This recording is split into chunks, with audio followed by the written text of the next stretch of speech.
ये एक लड़का था नार्सिसस। और ये कौन था? तो एक देवता है, नदियों के देवता ग्रीस में। जैसे हमारे यहाँ होता है ना कि वर्षा के देवता, सूर्य देवता, चंद्र देवता, वहां भी खूब देवता माने जाते थे उस समय में। तो जो नदियों के देवता थे, सिफिसस बोलते थे उनको। और साथ में एक अप्सरा थी। अप्सरा शब्द यहाँ भी खूब चलता है ना, हमारे यहाँ मेनका को अप्सरा माना गया। और कौन अप्सराएं हैं? उर्वशी है, रंभा है ना। अप्सराओं की कहानी यहाँ भी है, वहां भी होती है अप्सरा की कहानी। निम्फ बोलते हैं, NYMPH। निम्फ का मतलब होता है अप्सरा ग्रीक लिटरेचर में। तो एक अप्सरा थी वहां जिसका नाम था लिरियोपे। तो लिरियोपे नाम की अप्सरा और सिफिसस नाम के नदी देवता का जो पुत्र था उसका नाम था नार्सिसस। में एन लिख देता हूं। अब अप्सरा का बेटा है, देवता का बेटा है, तो स्मार्ट, सुंदर तो होगा ही होगा। बहुत ही सुंदर था।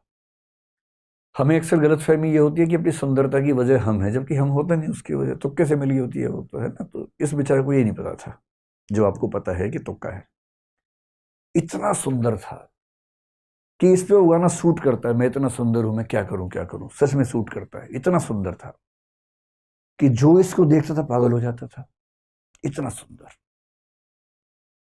पर जितना सुंदर था उतना घमंडी भी था, घोर अहंकारी। अब कई लड़कियां इसको प्रपोज करती थी। भाई अगर कोई आपको प्रपोज करे, मान लीजिए, और आप नहीं पसंद करते हैं, तो कायदे से, विनम्रता से, डिसेंसी के साथ मना कर सकते हैं। सबसे अच्छा तरीका आप ये कहें कि मैं माफ़ी चाहता हूं, मैं पहले से कहीं जबान दे चुका हूं, वायदा कर चुका हूं। बेशक ना दियो, कम से कम उसका अपमान तो नहीं होगा। सम्मान के साथ मना कर दीजिए। पर कुछ लोगों से मज़ा नहीं आता, उनको मज़ा आता है नीचा दिखाने में। कोई आपके पास आके बोले कि आप मुझे अच्छे लगते हैं, आप बोले तू शीशा देखा है कभी? अरे भाई अपनी औकात में रह के सपने देखा कर। अजीब हाल है, भिखारी कहीं का। तो अब ये क्या तरीका हुआ मना करने का? अरे मना ही करना है तो कायदे से मना कीजिए ना। आपका जीवन आपकी संपत्ति है, समझ में आ गया। आप अपनी पसंद का व्यक्ति चुनेंगे, समझ में आता है। पर आप किसी का भी अपमान करते चलेंगे, ये तो सही बात नहीं है। इस घमंडी लड़के को इस बात का एहसास नहीं था। खूब अपमान करता था। किसी लड़की ने आके बोला, उसको इतना नीचा दिखाता था कि तू अपना मुंह देख, कैसी है तू, ये है वो है। पर लड़कियां बेचारी उसके बाद जीना भूल जाती थी कि इतना अपमान कर दिया है, विष का घूंट पीती थी। अच्छा, एक कहानी पढ़ के लगता है कि उस समय के ग्रीक समाज में शायद होमोसेक्सुअल रिलेशनशिप्स को लेकर भी बहुत तनाव नहीं था। क्योंकि कहानी में ये भी आता कि एक बार लड़का भी इस पे दीवाना हो गया था। वो लड़का बोला कि तलवार, मतलब वो आया उसके पास कि मैं आपके लिए जान दे सकता हूँ, मैं कुछ भी कर सकता हूँ, मैं चाहता हूँ आपके साथ जीना। तो उसने कहा जान दे सकता है तो जान दे दे। वो अवाक रह गया। तो उसने तलवार निकाल के दी कि ले जान दे दे भाई, तुम्हें शौक है तो। उसने सच में अपनी गर्दन काट दी और मरने से पहले भगवान से प्रार्थना की कि इस आदमी को सबक सिखाना कि जितना नीचा दिखाता सब लोगों को। पर इसको एहसास था नहीं इस बात का। उसी समय एक और लड़की थी। वो लड़की एक अप्सरा थी बेसिकली। उसका नाम था एको, या इको कह लीजिए। खूब अच्छा बोलती थी, बहुत सुंदर थी। और एक देवी वीनस ने उसको एक बार ये कहा था कि तुम सबसे सुंदर अप्सराओं में से एक हो। बड़ी तारीफ की उसकी। बड़ी चंचल थी, खूब बोलने में शौकीन थी। एक बार इसने क्या किया कि देवताओं के एक देवता वहां बृहस्पति नाम के, जुपिटर जिनको हम बोलते हैं, जुपिटर के साथ एक खेल कर दिया। जुपिटर की पत्नी जूनो, उसको क्या कर दिया, आजकल की भाषा में क्या बोलेंगे उसको, वो जो सोशल मीडिया में दिखता है, प्रैंक। हाँ, प्रैंक कर दिया, उसके साथ प्रैंक कर दिया। तो जूनो को गलत फहमी पैदा कर दी कि उसका पति बाजार गया हुआ है, जबकि वो गया नहीं हुआ था। और जूनो गुस्से वाली थी, चिढ़ गई कि तू मेरे साथ प्रैंक करेगी, मैं तुझे श्राप देती हूं। तो श्राप यहां नहीं होता, वहां भी होता था श्राप, हर जगह होता है। मैं तुझे श्राप देती हूँ। श्राप कहती है, दो श्राप दे दिए। पहला, तू अपनी ओर से कोई भी वाक्य बोल ही नहीं पाएगी। और दूसरा, अगर किसी और ने कोई वाक्य बोला होगा तो तू केवल उस वाक्य के अंतिम कुछ शब्दों को ही दोहरा पाएगी। इको ऐसे ही होती है ना। तो पूरा इको की कहानी बना दी है। अब तू अपनी ओर से कोई नया वाक्य नहीं बोल सकती, और जो वाक्य बोला गया है उसके अंत के कुछ शब्दों को दोहरा सकती है। इतना ही बोलने का अधिकार तेरे पास है। उसके बाद से बेचारे सोचिए, इतनी सुंदर योग्य युवती थी और बेचारी बोल नहीं पाती है। खैर, जिंदगी जी रही थी किसी तरह से। एक दिन नार्सिसस अपने दोस्तों के साथ शिकार खेलता हुआ जंगल में गया, और जब जंगल में गया तो बाई चांस ऐसा हुआ कि अलग हो गया, इसके दोस्त कहीं चले गए, गुम हो गया।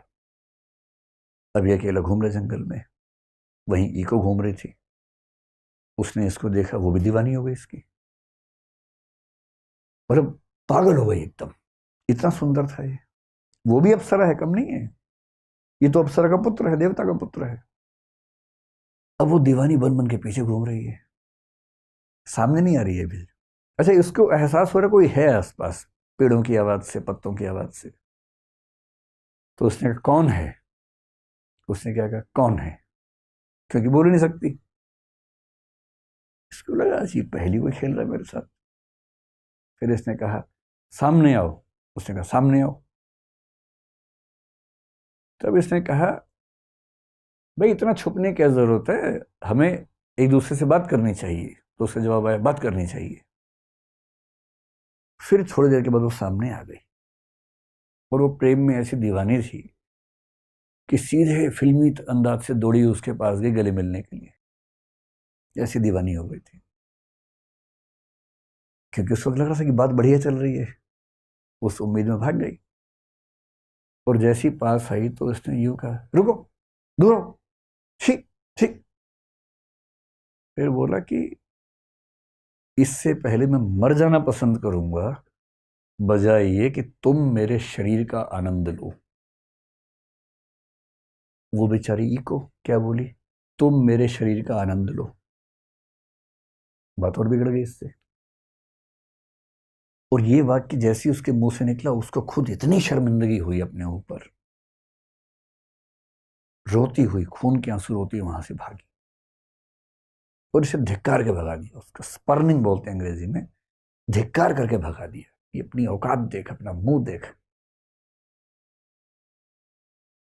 जब वो रोती हुई गई तो उसकी सहेलियां जो थी अप्सराएं, वो चली गई एक देवी के पास। नेमेसिस नाम था उन देवी का। ग्रीक लिटरेचर में नेमेसिस का मतलब है रिवेंज की देवी, प्रतिशोध की देवी। प्रतिशोध की भी एक देवी है उनके यहाँ। ये सहेलियां गई, उनका कि देखो ये जो लड़का है ना बहुत बदतमीज है, इसने हमारी सहेली का दिल दुखाया है। पहले कितने लोगों का दिल दुखा चुका है, कितने लोग तो बेचारे जान दे चुके हैं इस चक्कर में। आप प्रतिशोध लो इससे। तो देवी ने कहा अच्छा ठीक है, इसका अकाउंट शुरू करते हैं। और फिर एक दिन ये फिर से शिकार करने गया, तो देवी ने एक जाल बुना इसके लिए, नेमेसिस ने। और इसको प्यास लगी बहुत जोर से। पानी ढूंढते ढूंढते जब आगे बढ़ा, वहां एक पूल था, तालाब समझ लीजिए, सुंदर सा तालाब था। पर तालाब इस तरह से बना हुआ था कि उसमें कुछ कदम रख के, मतलब तालाब समझ लीजिए कि इस तरह का तालाब था। ये संभव नहीं था कि अब इसमें 2 कदम चले जाएं, बहुत गहरा तालाब था। तो यहां लेट के फिर पानी निकालने की स्थिति थी, ऐसे करके। तो ये पेट के बल लेटा नीचे से पानी निकालने के लिए, पीने के लिए।